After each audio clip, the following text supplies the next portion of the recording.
తెలంగాణ బ్రాహ్మణ సేవా సంఘ సమైక్య ఆధ్వర్యంలో ఏప్రిల్ 23న హైదరాబాద్ పరేడ్ గ్రౌండ్స్లో జరగాల్సిన బ్రహ్మ గర్జన సభ అనివార్య కారణాల వలన జూలై 9వ తేదీకి వాయిదా వేస్తున్నట్లు టీబీఎస్ఎస్ఎస్ రాష్ట్ర అధ్యక్షులు వెన్నంపల్లి జగన్మోహన్ శర్మ తెలిపారు.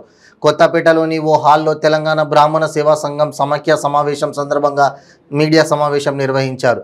ఈ సందర్భంగా ఆయన మాట్లాడుతూ బ్రాహ్మణుల న్యాయమైన డిమాండ్ల సాధనకు సమస్యలను ప్రభుత్వం దృష్టికి తీసుకెళ్లేందుకు రాజకీయంగా తమ వాటాను దక్కించుకునేలా బ్రాహ్మణ సంఘాల ఆకాంక్షను ప్రజలకు తెలియజేసేలా ఏప్రిల్ 23న హైదరాబాద్ పరేడ్ గ్రౌండ్స్లో నిర్వహించ తలపెట్టిన బ్రహ్మగర్జన సభ కొన్ని అనివార్య కారణాల వల్ల జూలై 9వ తేదీకి వాయిదా వేస్తున్నట్లు తెలిపారు. రాష్ట్రంలో ఉన్న అన్ని బ్రాహ్మణ సంఘాలు జూలై 9కి జరిగే బ్రహ్మగర్జన సభ విజయవంతం చేసేందుకు కృషి చేయాలని ఆయన కోరారు. అర్చకులు చేస్తున్నటువంటి సేవ వారు అందిస్తున్నటువంటి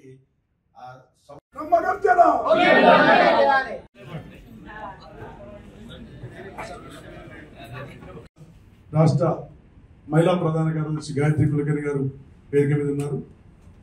అదేవిధంగా రాష్ట్ర యువజన విభాగం అధ్యక్షుడు, డిసిప్లిన్ కమిటీ చైర్మన్, సేవా సంఘ సమాఖ్య లేదు, సంఘ భేదం లేదు, ప్రాంతీయ భేదం లేదు, రాజకీయాలకు అతీతంగా అన్ని రాజకీయ పార్టీలను కలుపుకొని అన్ని బ్రాహ్మణ సంఘ నాయకులను కలుపుకొని ఈ బ్రహ్మగర్జన చేస్తున్నాం. అది తెలంగాణ బ్రాహ్మణ సేవా సంఘ సమాఖ్య దాని ఒక భుజస్కంధాల మీద వేసుకొని ఈ బ్రహ్మగర్జన నిర్వహిస్తున్నాం.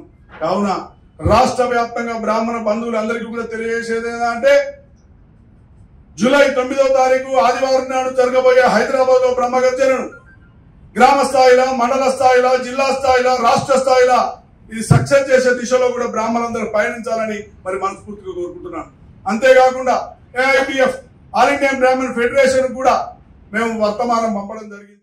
ఈ నెల రాష్ట్ర వ్యాప్తంగా 23వ తారీఖు నాడు ఒక బ్రహ్మగర్జన అనేది అనౌన్స్మెంట్ చేసి గత 6 నెలల బట్టి రాష్ట్ర వ్యాప్తంగా తిరగడం జరుగుతుంది. దీని గురించి గ్రామ స్థాయిలో, మండల స్థాయిలో, జిల్లా స్థాయిలో, రాష్ట్ర స్థాయిలో వివిధ రాష్ట్రాలలో కూడా తెలియజేయబడడం జరిగింది.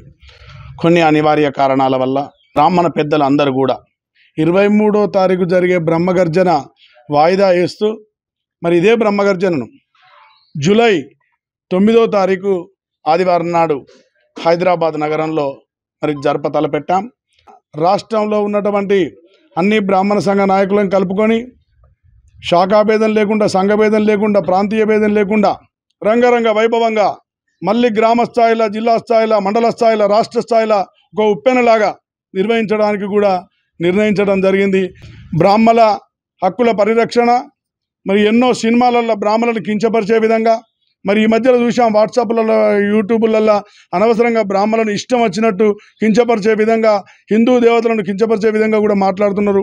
వీటన్నిటికీ కూడా మేము బ్రాహ్మణము ఈ విధంగా ఉండము, మరి మమ్మల్ని మీరు ఇట్లా మాట్లాడు కరెక్ట్ కాదు అని తెలియజేయడానికి ఈ బ్రహ్మగర్జన ఏర్పాటు చేస్తున్నాం. మరి రాబోయే రోజుల్లో ఒకప్పుడు 25 మంది ఎమ్మెల్యేలు ఉన్న అసెంబ్లీలో ఇప్పుడు ఒకరిద్దరికి అయిపోయింది. మరి రాబోయే ఎన్నికల్లో కూడా జిల్లాలలో ప్రాతినిధ్యం ఉన్నటువంటి మా తమాషా ప్రకారం మా సంఖ్యాబలం చూపుకుంటాం. మాకు ప్రతి జిల్లాలో కూడా బ్రాహ్మణులకు సీట్లు ఇవ్వాలి, మా ఓట్లు మా సీట్లు అనే నినాదం మీద కూడా మరి బ్రహ్మగర్జన కూడా మేము అన్ని రాజకీయ పార్టీలకు మేము తెలియజేయడం జరుగుతుంది. మరి ఎన్నో కార్పొరేషన్ పదవులలో కూడా బ్రాహ్మణులకు చిన్న చూపు జరుగుతున్నది, మరి మహిళలలో చిన్న చూపు జరుగుతున్నది. మరి రాజకీయంలో మా ప్రాతినిధ్యం కోల్పోతున్నాం. ఈ ప్రాతినిధ్యాలు అన్నిటి కొరకే ఈ బ్రహ్మగర్జన కూడా చేయడం జరుగుతుంది. ధూపదీప నైవేద్యాల స్కీమ్ కింద మరి అర్చకులు ఎంతో ఇబ్బంది పడుతున్నారు. దాని గురించి కూడా ఈ యొక్క బ్రహ్మగర్జన చేయడం జరుగుతుంది. కర్ణిక వ్యవస్థ రద్దయింది. మరి అప్పుడు చాలామంది కర్ణిక వ్యవస్థలో ఇబ్బంది పడి రోడ్ల మీదకి వచ్చారు. వాళ్ళకు కూడా తగు న్యాయం జరిగే విధంగా ఉండాలని ఈ బ్రహ్మగర్జన చేయడం జరుగుతుంది. ఇలా ఎన్నో రకమైనటువంటి ఉద్యోగ భద్రత లేదు, అదేవిధంగా ఎలాంటి ఇబ్బందులు కూడా బ్రాహ్మణులకు కూడా జరుగుతున్నాయి. ఆ ఇబ్బందులు అన్నిటిని అరికట్టడానికే ఈ బ్రహ్మగర్జన కూడా మనం తెలియజేయడం జరుగుతుంది. కావున జూలై 9వ తారీఖు జరిగేటువంటి బ్రహ్మగర్జనను రాష్ట్ర నలుమూల నుంచి బ్రాహ్మణ బంధువులు అందరూ కూడా తరలివచ్చి ఈ కార్యక్రమాన్ని విజయవంతం